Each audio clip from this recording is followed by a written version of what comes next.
అదే RTV app వార్తల్ని క్షణాల్లో చదివే అవకాశం ఉంటుంది. ఒక న్యూస్ పేపర్, ఒక టెలివిజన్ ఛానల్ మీ చేతుల్లో ఎప్పుడూ ఉంటాయి.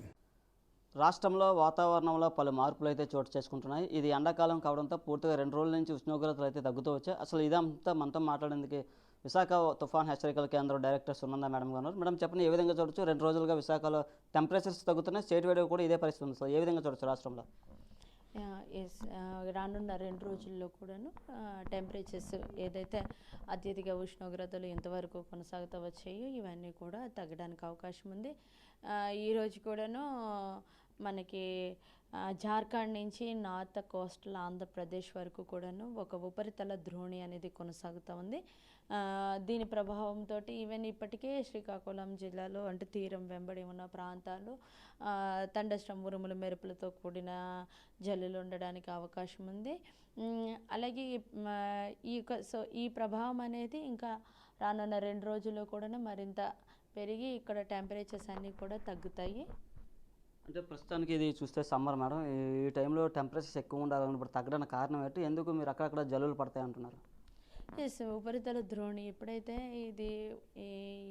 ఈ ద్రోణి లేనప్పుడు ఎస్ యాజ్ యూజువల్గా మన టెంపరేచర్స్ ఎక్కువ ఉంటాయి.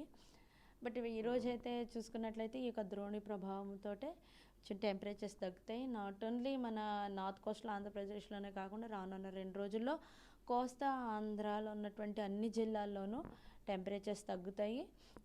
ఒక అనంతపూర్, కర్నూలు ఆ పరిసర ప్రాంతంలో మాత్రం కొంచెం టెంపరేచర్స్ ఒక 38 నుంచి 40 వరకు కొనసాగుతూ ఉంటాయి. బట్ గ్రాడ్యువల్గా అక్కడ కూడా తగ్గుతుంది. రానున్న 2 రోజుల తర్వాత మనకి ఈవెన్ మంచి వర్షపాతం కూడా ఉండే అవకాశం ఉంది. ముఖ్యంగా నార్త్ కోస్టల్ జిల్లాలో తేలికపాటి వర్షాలు, ఈవెన్ సౌత్ కోస్ట్లో కూడాను తేలికపాటి వర్షాలు ఉండే అవకాశము అయితే ఉందండి. ఏప్రిల్ నెలలో ఏ విధంగా ఉండబోతున్నాం టెంపరేచర్స్ కొంచెం ఎక్కువ ఉంటే మనం మార్చ్ ఫస్ట్ వీక్లో చూసినటువంటి టెంపరేచర్స్ అయితే ఉండడానికి అవకాశం ఉంటుంది. బట్ ఏదైనా టెంపరేచర్స్ నార్మల్ మీద ఒక 2 to 3 degrees ఆర్ 4-5 degrees కూడా అబవ్ ఉండే అవకాశం ఉంది. ప్రస్తుతం అయితే ఈ మార్చ్ ఎండ్ వరకు కూడాను టెంపరేచర్స్ కొంచెం డౌన్గా ఉండే అంటే నార్మల్ టెంపరేచర్సే ఉంటాయి. ఈవెన్ ఎప్పుడైతే మనకి వర్షపాతం ఉంటుందో అప్పుడు ఇంకా నార్మల్ మీద తక్కువ కూడా ఉండే అవకాశం ఉంది. అంటే ఈ ఎండల నుంచి కాస్త ఉపశమనం అనుకోవచ్చా ప్రజలకు?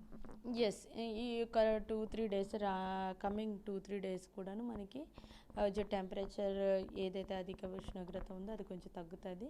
మార్నింగ్ ఒకవేళ ఒక 12 వరకు కొంచెం టెంపరేచర్ ఎక్కువ ఉన్నా మధ్యాహ్నం నుంచి క్రమేపీ తగ్గుతుంది. ఈవెన్ సాయంత్రం కొన్ని చోట్ల తేలికపాటి జల్లులు ఉండి ఉరుములు మెరుపులతో కూడిన జల్లులు కూడా ఉండడానికి అవకాశం ఉంది. ఉత్తరాంధ్రలో ఏ విధంగా ఉంది ప్రస్తుతం? ఎస్, ఉత్తరాంధ్రలోనే ఈరోజు ఇది పరిస్థితి. రేపు కూడాను అక్కడక్కడ తేలికపాటి వర్షాలు ఉంటాయి.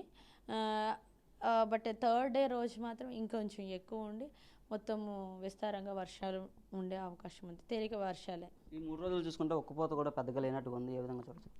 ఎస్, ఎప్పుడైతే ఇక ట్రఫిక్ ఇన్ఫ్లుయెన్స్ ఉంటుందో సో టెంపరేచర్స్ తక్కువ ఉంటాయి. సో ఒక్కపోత కూడా తక్కువ ఉంటుంది. సో దీని ప్రభావంతో ఎండలు తగ్గి వర్షం పెరగడానికి అవకాశం ఉంది. ఇది విశాఖ తుఫాన్ హెచ్చరికల కేంద్రం అధికారులు అయితే చెప్తున్నారు. పూర్తిగా అయితే రానున్న 3 రోజుల్లో పూర్తిగా ప్రజలకు ఒక గుడ్ న్యూస్ అని చెప్పవచ్చు. టెంపరేచర్స్ తగ్గుతుండడంతో కాస్త ఎండ నుంచి ఉపశమనం పొందవచ్చని చెప్తున్న పరిస్థితి కూడా వీడియో జర్నలిస్ట్ స్వాగతం నాడు RTV విశాఖ నుంచి. మరిన్ని వీడియోస్ కోసం ఛానల్ ని సబ్స్క్రైబ్ చేయండి. లేటెస్ట్ అప్డేట్స్ కోసం వాట్సాప్ ఛానల్ ని ఫాలో చేయండి. అండ్ లింక్ డిస్క్రిప్షన్ లో ఉంది.